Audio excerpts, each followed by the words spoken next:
Dizem que sábio é aquele que aprende com os erros dos outros. Pensando nisso, eu resolvi criar um programa de entrevistas onde semanalmente eu vou trazer uma pessoa de sucesso para que eu e você possamos aprender um pouco mais. E sabe quem vai sentar naquela cadeira hoje? Eu vou trazer um convidado muito especial, um mega empresário aqui do estado de Sergipe, para que ele venha contar da sua trajetória e trazer experiências, conhecimentos e aprendizados para que você possa aprender hoje. O convidado de hoje é Eduardo Porto. Se você quer conhecer um pouco mais sobre essa história, acompanhe o restante do vídeo. Vamos que vamos, rumo ao topo.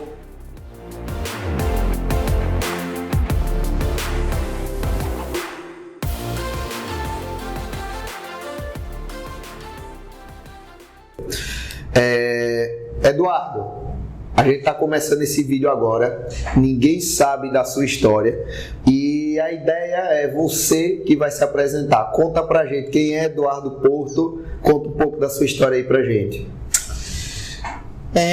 Caio, de antemão já agradeço o convite, é uma honra para mim participar aqui do seu vídeo, do seu documentário. Eduardo Porto hoje tem 42 anos de idade, uma bagagem enorme nas costas em sentido de empresa, e hoje nós administramos a Digicom, né? Até pelo menos o final de 2019, até 31/12 de 2019 nós continuamos à frente da Digicom, e temos a LP Story, né? Onde nós fazemos também negócios. Somos uma empresa de tecnologia, né? Na verdade, se nós formos lá atrás e retornar para chegar na Digicom, tudo começou quando eu tinha 12 anos de idade. Caramba! E o sangue de empreendedorismo já começou nessa época, porque meu pai era um líder social lá na nossa região, na fazenda, e ele queria fazer caridade, esse tipo de coisa. Queria não, ainda faz isso, esse tipo de coisa. E ele fazia forrós na comunidade carente da região, que é no sertão, lá na parte de Aquidauã. E quando tinha esses forrós, obviamente eu iria participar desses forrós, né, como criança. Ao invés disso, Obrigado, né? Obrigado. Durante 2 anos, ao invés de participar dos forrós, eu dizia: pai, eu não quero participar do forró, eu quero vender bolo na porta do forró. Eu tinha 12 anos de idade. Caramba! Então, movimentava todo mundo, pegava a mesada, comprava massa de trigo, açúcar, iria fazer bolo, 5, 10 litros de quiçuque e ia vender na porta, ao invés de dançar o forró. Eu só dançava e ia pro forró depois que a mesa estava vazia, estava tudo vendido. Esse foi o começo. Curtir, né? Esse foi o começo. Quando chegou com 18 anos, mais ou menos, eu tinha que me virar naquela época do pré-caju. A minha mesada não dava para comprar os blocos. Então juntou-se eu e mais 2 amigos e montamos uma barraca de cerveja. Caramba! A gente bebia de graça, vendia cerveja e comprava os blocos todos os dias. No fim, ficamos devendo, porque tomamos toda a cerveja, nem vendemos nada, nem pagamos a distribuidora, mas nos divertimos. Aprendi a lição: não consuma o estoque, né? Não consuma o estoque. Esse é o primeiro passo. E por aí vai. A gente, dessa parte da parte do pré-caju, e vai se envolvendo com outras coisas, e vai surgindo a ideia de empresa, até que formalmente, quando eu tinha aproximadamente 20 anos, mais ou menos, nós montamos nossa primeira empresa, que chamava Porto Alca. Era uma empresa de quê? De vender produtos de informática. E a princípio nós focamos no governamental, certo? Atendendo pequenas prefeituras.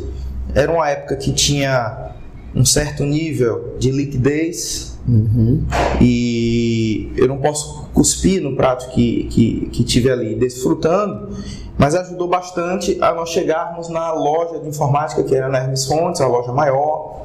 Eu já saí desse foco de governamental e entrei no corporativo privado e na pessoa física. Entendi. E permanecemos assim durante 5 anos, até que ganhamos um contrato grande com um órgão da saúde, a gestão já era outra e fomos à falência a primeira vez. Caramba, a primeira vez que você quebrou a empresa? Primeira vez. Quebramos a empresa. Isso era que ano, mais ou menos? Isso foi em 2008. Bacana. Mais ou menos, 2008.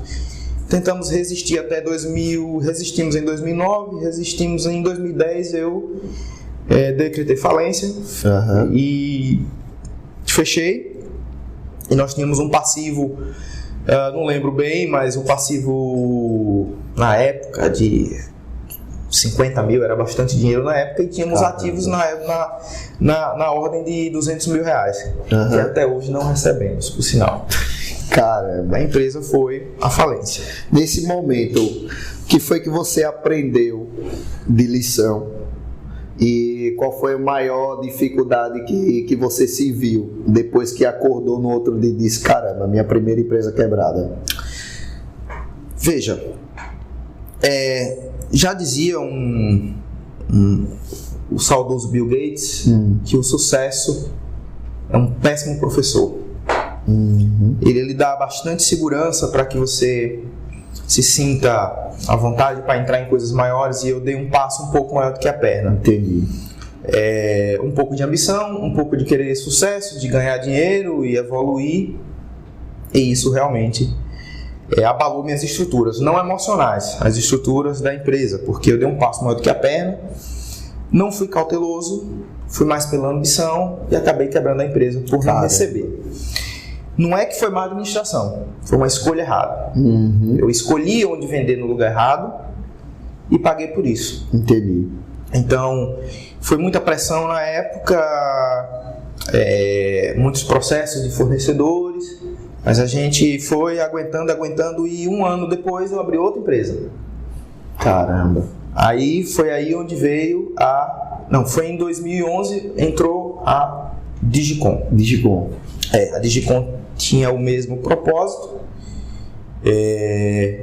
vendendo com outra pegada, né? No anterior a gente montava máquinas, fazia máquinas montadas e aquela coisa toda, que era o frisson na época. 2011, né? 2008, 2009, na primeira empresa era o frisson, subindo, surfando. E a gente tinha qualificação era revendedor autorizado da Intel, a gente tinha muita coisa na época. E quando nós montamos a Digicom, desculpe, foi exatamente no intuito de mudar isso. Então nós entramos não montando máquina, nós nos associamos a empresas de grande porte. Até hoje somos Lenovo, Dell, revendedores autorizados, HP. Caramba. Vendemos as máquinas já prontas. Porque a gente evita ser oneroso tendo funcionário para dar garantia, certo, assistência técnica. As garantias são diretas de fábrica, certo, e vende um produto de qualidade. Bacana. Se nós vendíamos na empresa anterior 10 computadores montados, 4 dava problema. Se a gente vendia 10 computadores de marca, muito pouco, ou nunca dava problema. Show. E quando dava, a própria fabricante dava esse tipo de assistência. Então a gente entrou numa pegada diferente e continuamos evoluindo. Fomos pagando as dívidas anteriores, e continuamos subindo, crescendo devagarzinho, mas pagando as dívidas anteriores. Quando nós liquidamos, eu achei que já podia dar outro passo, voos mais altos. E aí nos tornamos revendedores autorizados da Apple. Caramba! Esse foi o nosso grande lance. E creio eu que pouquíssimos aqui no Nordeste são revendedores autorizados, né? Exatamente. E nós tínhamos quando nós nos tornamos revendedores autorizados da Apple, nós tínhamos um grande problema, que era o descaminho, as pessoas que vendem produtos do Paraguai sem nota fiscal. Certo. Então nós não tínhamos como concorrer em determinados produtos. Então chegou um momento onde eu tinha que escolher entre patinar ou evoluir. Como evoluir? Importando. Boa. Até chegar ao passo de importação foi um ano apanhando muito para conseguir o radar e o Siscomex, que é o Sistema de Comércio Exterior. Então hoje você é importador. Hoje eu sou importador. Show. Nós saímos de revendedores autorizados local da Apple, que foi outra briga, para ser Authorized Reseller, que é o importador da Apple. Ou seja, nós não poderíamos ser distribuidores, mas poderíamos importar. Entendi. Nós não teríamos atravessadores no Brasil, mas eu não poderia ser um distribuidor oficial. Certo. Como eu não poderia ser distribuidor oficial, eu tive que atacar o corporativo privado, governamental e pessoas físicas. Entendi. E nós tínhamos preço para isso porque nós não tínhamos atravessadores. Então era 20, 30, 40% A menos. a menos, né? Bacana. E nós demos um grande salto. E fizemos algumas parcerias bastante proveitosas durante o tempo, né? Fizemos uma parceria bastante promissora com a oficina do iPhone durante 2 anos, lá com a Gamenon e com o Alessandro. Que bacana. Mas como todo relacionamento, ele tem um começo, meio e fim. Então eles seguiram um caminho, eu segui outro. E passamos a atuar em micronegócios também. O que são micronegócios? Ao invés de você ter lojas de grande porte, você faz lojas menores, tipo quiosques. E você sai expandindo os quiosques com baixíssimo custo. Bacana. Não precisa ter um grande upgrade de mercadorias. Sim. Porque é o que chama de just in time. Se aquele quiosque vende um item de cada daquele por dia, por que eu comprar 100 e colocar de uma vez só, já que o meu produto é dolarizado? Certo. Compra em pequenas quantidades. Certo. Você onera menos o caixa da empresa. E você vai distribuindo e vai girando o dinheiro muito mais rápido. Que Com bacana. a mesma margem de lucro. Bacana. E as portas que se abrem para você realmente ter acesso a isso tudo é na importação. E você ganha um relacionamento com muitos outros empresários. Muito. Você ganha muito. Você tem negócios bem suntuosos que, como eu sempre digo, de 7 dígitos. É sempre legal ter 7 dígitos quando se recebe. Sim. Quando há liquidez. Claro. Quando não há, 7 dígitos vira um peso, né? visa um peso muito grande, né? E você acaba metendo os pés pelas mãos novamente. Então você tem que escolher muito bem onde você vai dessa vez para que não cometa os erros do passado. Entendi. Né? Você já chegou a repetir algum erro que você cometeu lá atrás? Sim, já cometi, insistindo em coisas que realmente não dá futuro. Você sabe que ali tem um baú de ouro enterrado. Só que o custo para você chegar nesse baú cavando, às vezes é muito alto. Entendi. E determinada vez que você faz isso não vale a pena, né? Você desgasta muita energia, onera muito a empresa para você chegar lá e você sabe que vai chegar. O problema é qual o custo disso para você chegar? Às vezes não faz mais sentido Não quando faz. você chega lá, né? Não faz. E uma coisa que não faz sentido hoje é loja física. Bacana. Não faz sentido. Aí nós partimos para uma outra vertente chamada Marketplace. Eu, de fé, digo hoje, Marketplace é o negócio, é o que há. É o que há. Quando foi que você entrou no Marketplace? Marketplace nós começamos a ensaiar em 2018. Certo. Ensaiamos as plataformas e começamos pela B2W. Partimos para o Walmart, que não existe mais, Certo. que a Walmart foi vendida. Partimos para a Amazon e Magalu. Certo. Então hoje a gente Os opera- maiores do Brasil. Show. Estamos negociando com a Zoom também. E existe uma outra probabilidade, nós somos convidados quem vai lançar também o Marketplace é o Facebook. Ele já está preparando a plataforma e ele está captando todos os clientes dos outros Marketplaces para entrar no Marketplace dele. Estratégia ousada do Facebook. O Facebook sempre inovando, ele captou esse tipo de mercado no Brasil e é um grande lance, porque ele tem todos os clientes logados. Claro, e que diga-se de passagem, é uma onda que tende a surgir agora no Brasil, que está apontando muito crescimento essa área de e-commerce, essa área de compras online, e só tende a crescer aqui no Brasil para os próximos anos. Só tende a crescer. O problema do e-commerce diferente da loja física é que você tem que ter uma logística toda estruturada. Aqui no Brasil você encontra isso? Muito difícil. Muito difícil. Mas porque os nossos serviços são muito precários ainda. Mas há uma tendência de melhoras. Com a chegada da Amazon, trazendo toda uma política de fretes, e o próprio governo federal ajudando, abrindo mercados, novas empresas de transporte.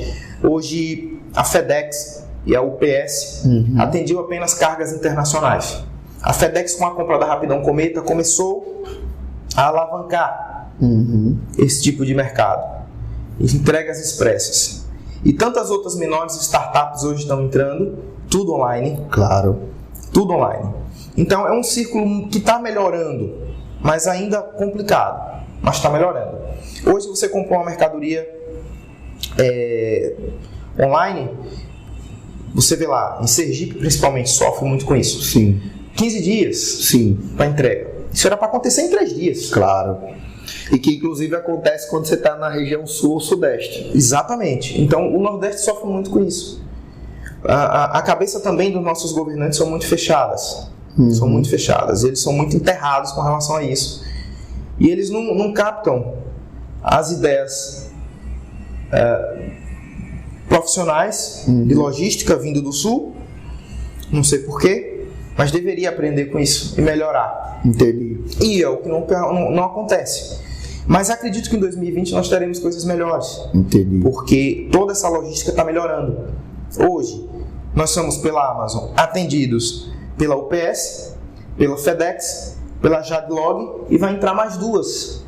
Todas em cargas expressas. A GoLog se ligou, pegou a pegada e também já está botando cargas expressas mais rápidas, aéreas. Eu vi que a Azul está fazendo muito isso também. Também. Então, há uma melhora. Não existe coisa melhor no mundo do que concorrência. Claro. O livre mercado faz isso. Olha os bancos. Sim. Existe um lado ruim? Muita gente demitida? Sim. As pessoas demitidas estavam acomodadas, né? Ficar talvez atrás de um balcão, atrás de um caixa. Essas pessoas são demitidas, vão ter que evoluir. Então nós enxugamos a máquina, demitimos muitas pessoas na empresa e evoluímos para que a coisa funcione online. Boa, o uso da tecnologia. A gente usa um sistema da TOTOS, onde a gente consegue controlar lojas, microlojas.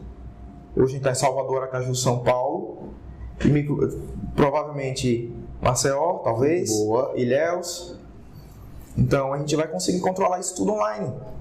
Sem precisar você demandar 5, 10 funcionários. Você com 2 faz isso. A folha se enxuga. Você pode melhorar os preços para seu cliente. Bacana. Então é todo um círculo vicioso. Né? Se você entra no círculo, você acaba também evoluindo. Boa. É meio que um vórtice de um furacão, né? Você vai subindo. O vórtice do furacão não desce. Você pega de baixo, ele sobe você. Então, se você entra, você vai pro olho.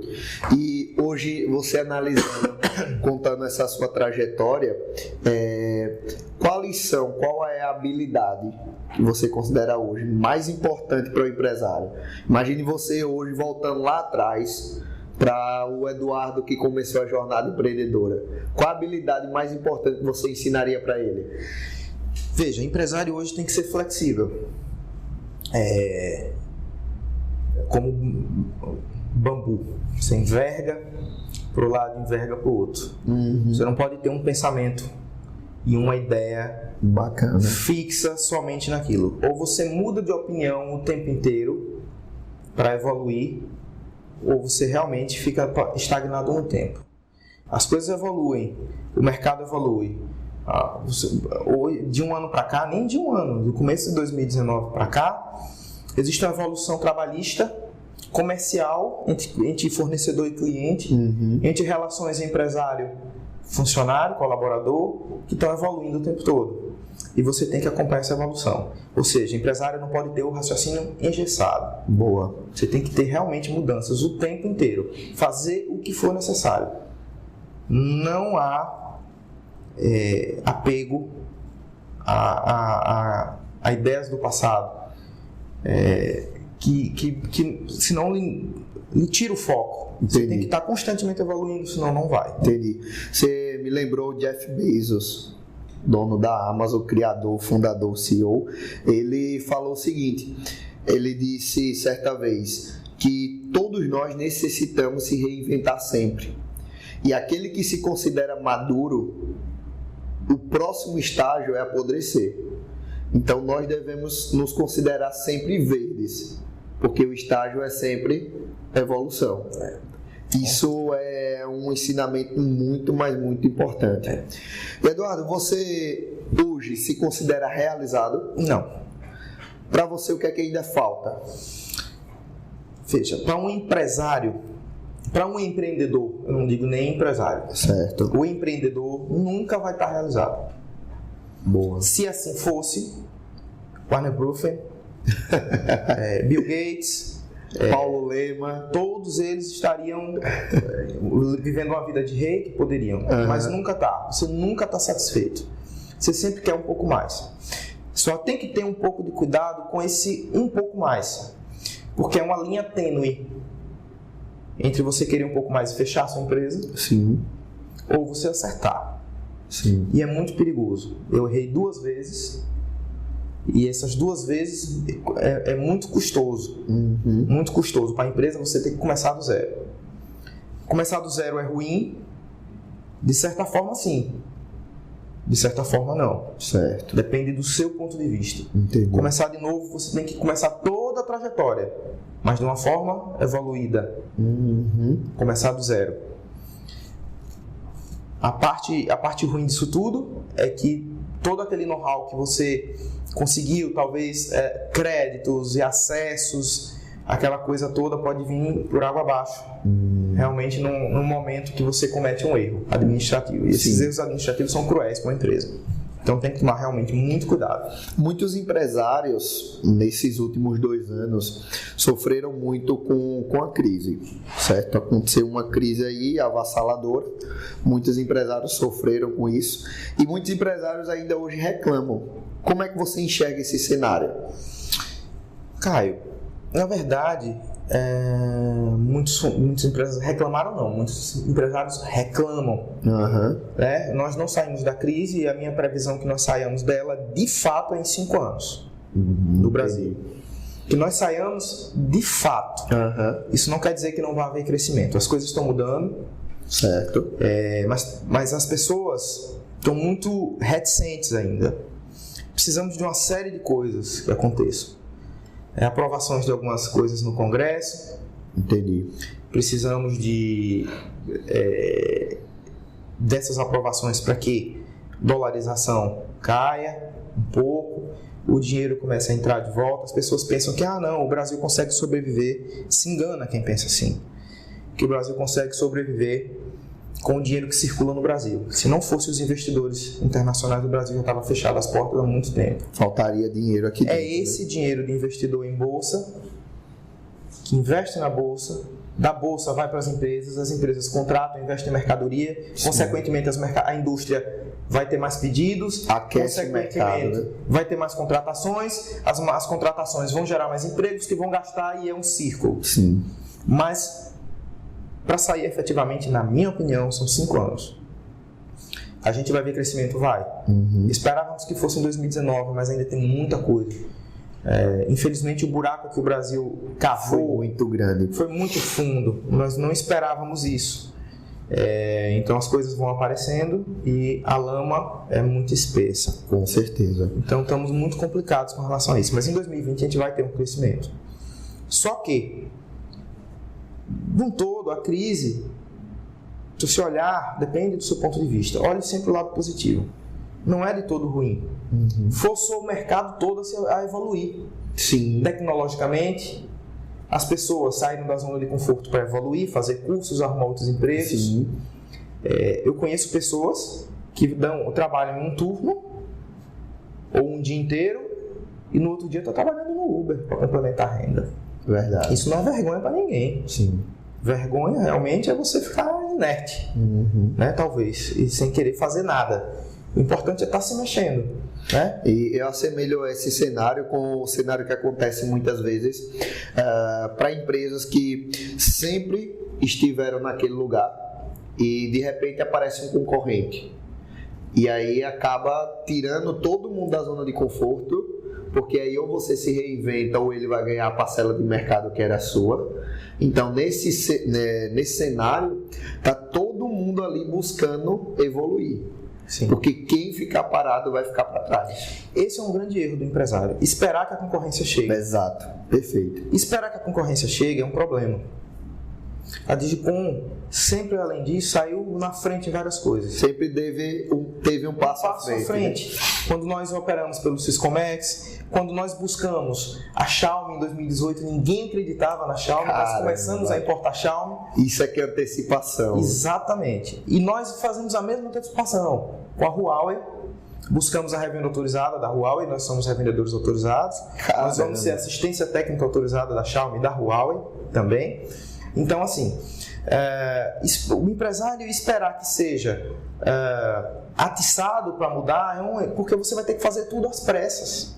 Entendi. Você vai ter que tirar dinheiro do caixa, você vai ter que treinar seu pessoal, você vai ter que se reinventar, tudo no toque de caixa. Se você prever, ou pelo menos ter uma ideia, e preparar a plataforma para o que vem a seguir, você já está com um passo à frente. A importância porque do quando as coisas começarem, a globalização não dá margem mais a erros. E você sabe o que está acontecendo na China, sabe o que está acontecendo nos Estados Unidos hoje. A informação é tudo. Exato. Então, se você tem ideia do que vai acontecer daqui a 6 meses, daqui a 1 ano, você já começa a preparar sua plataforma. Bacana. Para o que vai acontecer. Bacana. Então, nós previmos isso no Marketplace. Todo mundo me pergunta como é que entra no Marketplace. Não é fácil. Não é fácil. Até hoje a gente apanha com isso. Mas vai se conseguindo, vai vencendo as barreiras e vai evoluindo.